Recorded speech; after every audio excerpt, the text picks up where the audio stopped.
1947, and the medical professionals per person doubled. On the whole, though, the average African was becoming poorer. However, Africans were receiving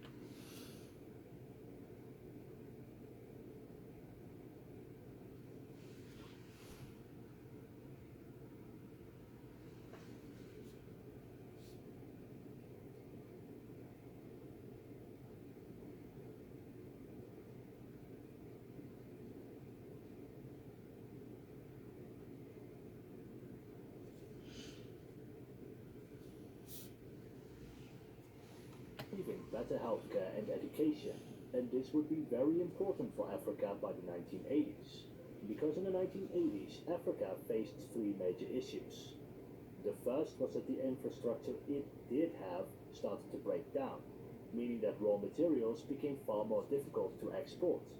The second was that Africans who did receive a proper education decided to move to another country where they would receive a better salary, meaning that Africa was losing its smartest and best educated people. And the third was the fall of the Soviet Union. By the 1980s, the Soviet Union decided to stop participating in the Cold War and focus on its own economy. As a result, it was no longer sending as much money to African allies. In turn, Western countries decided that they were also going to send less money to Africa. So all of a sudden, African leaders no longer had enough money to keep themselves in power with the system of bribes.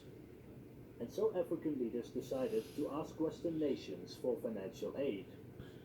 But this time, those Western nations were no longer interested in giving money directly.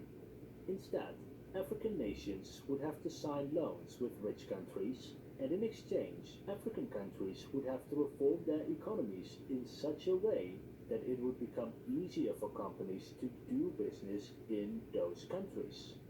And while various industries were privatized and free markets emerged, most African countries underwent few reforms. And the reason they underwent so few reforms is that African dictators had an idea. They could pretend to privatize their economy by selling the privatization to the highest bidder. Basically, doing what they have been doing for the past couple of decades, bribes in exchange for access to African markets. So in effect, nothing changed, except that this time Western institutions supported this process by rewarding those dictators through foreign aid packages, making bribes even more profitable. In Nigeria, for example, the government privatized various state-owned businesses, of which 80% of the shares were owned by the leaders of the country. In effect, not changing anything at all. In Kenya, Uganda, Zaire, Guinea, and Senegal, they sold government businesses to the friends and family of government leaders. The only businesses which actually saw significant investments were oil and mineral extraction, which, just like in the 60s and 70s, had been sold off to the highest bidder by bribing government officials.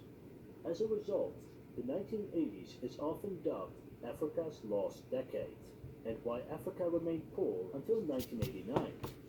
Because protests were erupting all over the world. The Soviet Union, Eastern Europe, Taiwan, South Korea, China, and Africa.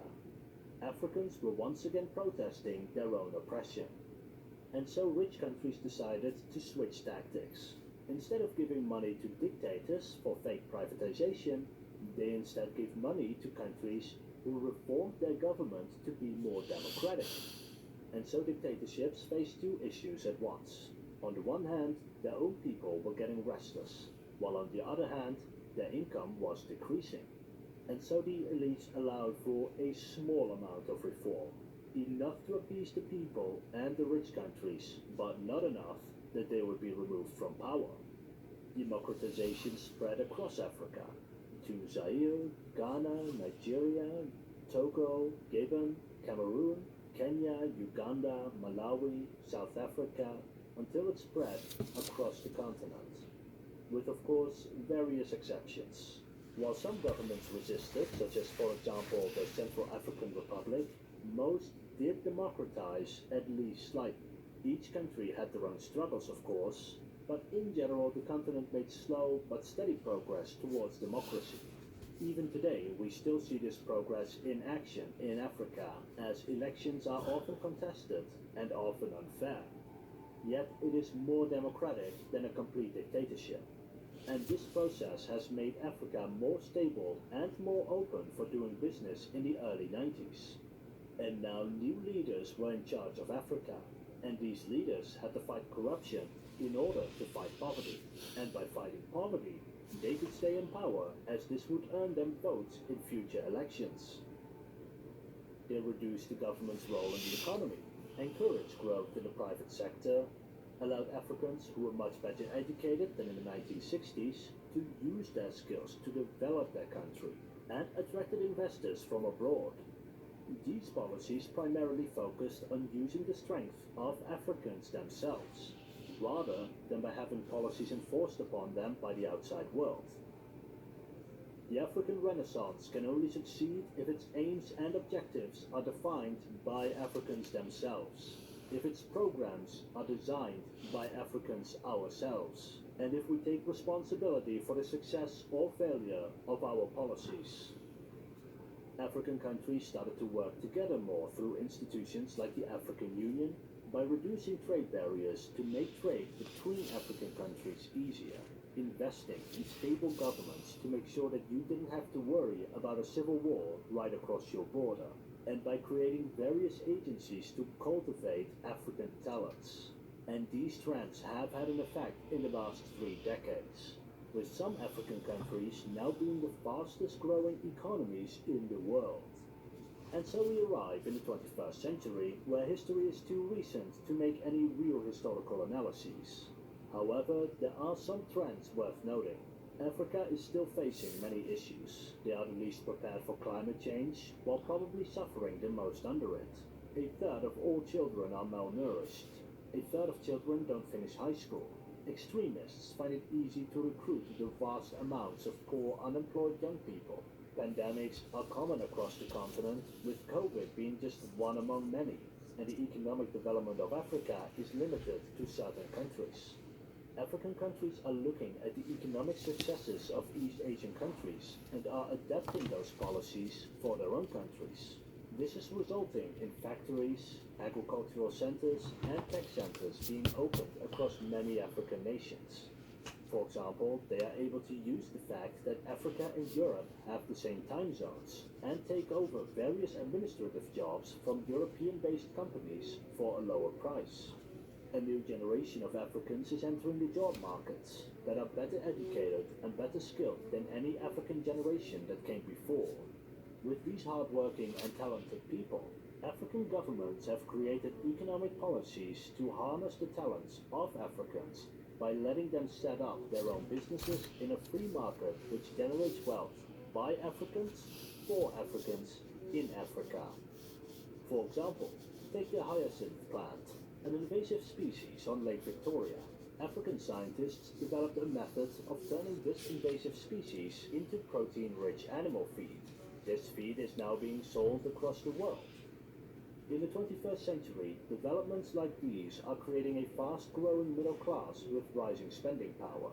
This middle class will want to buy things with that extra money, and this will allow Africa to sell more goods to other Africans, which in turn allows Africans to create industries specifically suited for the African market, a market often neglected by rich countries. And while Africa is still in the position where it mostly exports raw materials, it is currently experiencing an economic development that, if it continues, will finally bring an end to the large-scale poverty that has systematically plagued Africa for centuries. Africans are not just hopeful of the future, but, for the first time since colonization, are actually gaining the tools that will create this future.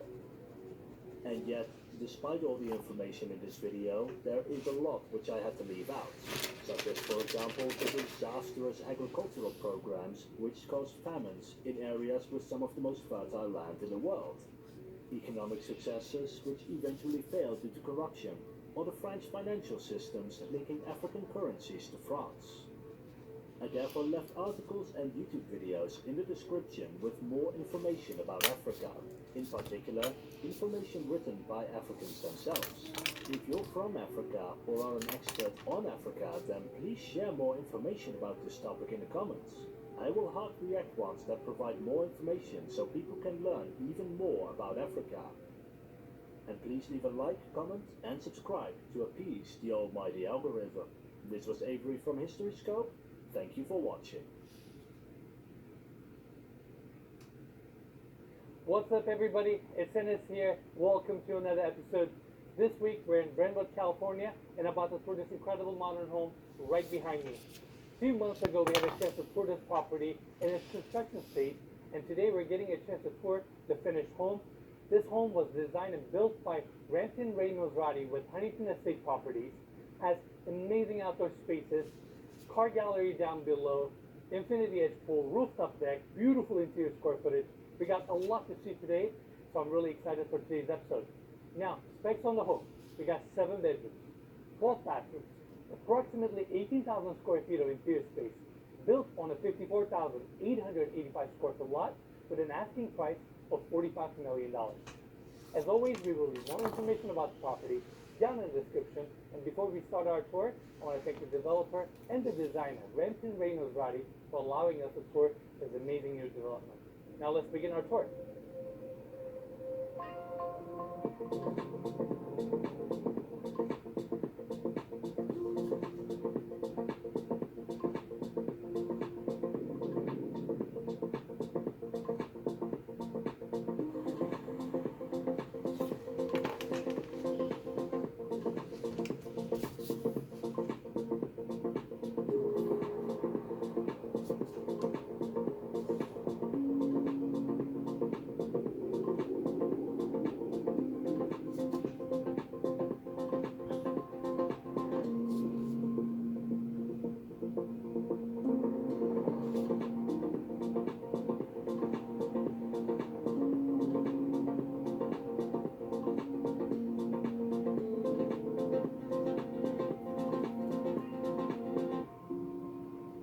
The whole design was kind of thought of that it hits everybody, right? You have something for him, something for her, you have something for the kids, if it's a boy, if it's a girl, at different ages.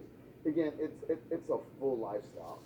One unique thing about this property is we're sitting on a private street with only 3 homes, right? 1.3 acres, extremely private. I did a laser system around the whole property, right? And what that is, just for security. But it senses if it's, let's say, a dog, a bird, right? It'll go ahead and sense it, and if it's a human crossing over, then the alarm goes off and it notifies the security booth that we have, right? It's has its own security booth, 24-hour security guard, and then anything and everything you can think of, from the putting green to the indoor pool to the sports simulator room, right? You have it all. Got it all. It's a lifestyle. House is located on a quiet street, and from the street level we have the gates opening up this massive motor court. Right off the entry we have a security booth, and as you drive up here, as you guys can see, the motor court is very spacious. We got a couple cars here, a Rolls Royce, Bentley, McLaren, and a Ford Rhino, which is really unique. With plenty of parking spots. That's the covered section right there with the chef's entrance, and around here you could probably park about 10 to 12 cars. And the last part of this driveway is right here, where it goes down to the lower level and opens up to the car gallery, which is really impressive, and we'll tour that later.